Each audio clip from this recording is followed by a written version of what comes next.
অনুরাগের ছোঁয়া ধারাবাহিকের আজকের পর্বে দেখা যায় যে বিয়ের মণ্ডপে এসে যখন দেখতে পায় আদিত্য ও সুদীপার বিয়ে হয়ে গেছে, তখন পরমার মনটা খারাপ হয়ে যায়। তারপরেই সুদীপা ও পরমা দুজনের সাথে কথা বলা শুরু করে, কিন্তু সুদীপার মন ভীষণ খারাপ থাকে। সুদীপা মেনে নিতে পারে না তার সাথে ঘটে যাওয়া ঘটনাগুলো। অন্যদিকে পিসি পরমাকে বলে, তুমি একটু ওকে দেখে রেখো। পরমা তখন বলে, আপনাদের তো একজন ভরসার মানুষ আছে, সে থাকতে আমার আর দরকার পড়বে না। পিসি বলে, তবুও তোমায় কেন যেন মনে হলো ওর বোনের মতো, তাই তোমাকে বললাম। তখনই পরমা বলে, আমার তো আসলে কোনো বোন নেই, বোন থাকলে কেমন হতো সেটা আমি জানি না। সেই কথাগুলো শুনেই সুদীপা বলে, পরমা তুমি চিন্তা করো না, আমি আমার নিজের খেয়াল রাখতে পারবো। এই কথা শুনেই সঞ্চারী তখন বলে, এটা তুমি কি বলছো? তুমি ওকে নাম ধরে কেন ডাকছো? ও কিন্তু তোমার বড় যা হয়। তখনই সুদীপা বলে, আমি ওকে অনেক আগে থেকেই চিনি, ওর নাম পরমা ব্যানার্জি। এটা শুনেই পরমা অবাক হয়ে যায়। তারপরে সুদীপা বলে, অনেক বছর আগে আমাদের একটা কম্পিটিশনে দেখা হয়েছিল, কথা ছিল আমাদের আবার দেখা হবে, বন্ধু হব আমরা, তবে সেটা এখন হবে কিনা সেটা আমি জানি না। তখনই পরমা বলে ওঠে, তাহলে কি তুমি সেই মেয়ে যে আমার সাথে ওই প্রাইজটা ভাগ করে নিতে চেয়েছিলে?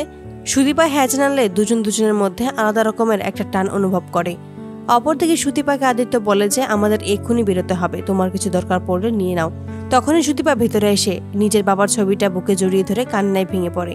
একটু পরে পরমাও সেখানে আসে। সেখানে এসে যখন দেখতে পায় সুদীপা তার বাবার ছবি নিয়ে কান্না করতে থাকে, তখনই পরমার ভীষণ কষ্ট হয়। পরমা সেখানে গিয়ে সুদীপাকে কাছে টেনে নেয়, সুদীপাকে শান্ত করার চেষ্টা করে আর বলে, আমরা সবাই আছি, তুমি কোনো চিন্তা করো না, তোমার কিছুই হবে না। কিন্তু পরমা এটা ভেবে মনে মনে কষ্ট পায় যে আমার তো সবই আছে, আর ওর কেউ নেই, ওর জীবনটা কিভাবে কাটছে, কিভাবে বা ও সবটা সহ্য করছে। আমি তো কোনো কিছু চিন্তাই করতে পারি না আমার মা বাবাকে ছাড়া। অপরদিকে পিসি যখন সুদীপা ও পরমাকে একসাথে দেখে, তখন ভাবে সে কি দুজনকে বলে দেবে তারা দুজনেই যে আসলে যমজ বোন। তারপরে আবার ভয় পায় যে শ্বশুরবাড়ি কেমন হবে সেটা তো জানি না, তবে যদি জানতে পারে তারা দুজনে অনাথ আশ্রমে ছিল, তখন এই বিষয়টা ভালোভাবে নেবে না। এইসব ভেবেই পিসি আবার পিছিয়ে যায়, কোনো কিছুই বলে না। মনে মনে বলে, দুই বোন যখন এক জায়গায় হয়েছে, ঠিক একে অপরের খেয়াল রাখবে, ওদের রক্ত কথা বলবে, ওরা একদিন নিজে থেকে সমস্ত সত্যিটা জানতে পারবে। তো বন্ধুরা, তোমরা এটাই তো চাও যেন এভাবেই পরমা যেন জানতে পারে এই সুদীপা আর অন্য কেউ নয়, তারই যমজ বোন। কমেন্টে জানাও। আর নিয়মিত আপডেট পেতে আমাদের চ্যানেলটি এক্ষুনি সাবস্ক্রাইব করে পাশে থাকো। ধন্যবাদ।